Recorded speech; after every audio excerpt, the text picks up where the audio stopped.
Alfredo Vasquez Jr. He's actually going to be, he's from Puerto Rico.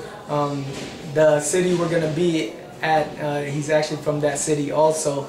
And he's a game fighter. He's aggressive, you know. He goes in there, he punches hard.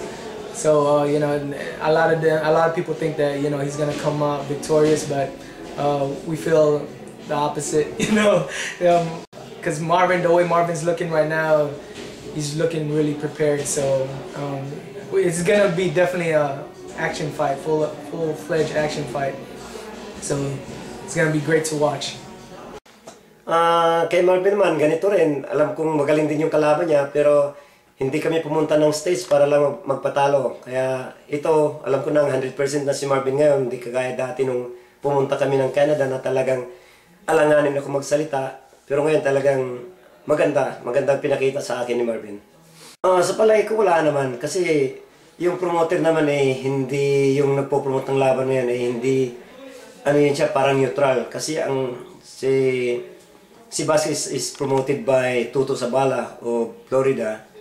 At saka itong yung promoter ng laban na si Ivan Rivera at saka yung brother niya na dating promoter ni Jose Lopez. So nasa neutral corner kami, neutral area. Hindi ako natatakot kasi okay lang daw naman doon, then fair play lang daw ang laban. Tapos yun ang sabi sa akin ng promoter, hindi naman nila kampi yung promoter, hindi din namin kampi. Yun mas maganda kasi fair play yung laban. Magaling rin kasi wala siyang talo, pero ngayong laban na to gagawin ko lahat ng aking makakaya para manalo, at saka sa lahat ng Pilipino gagawin ko.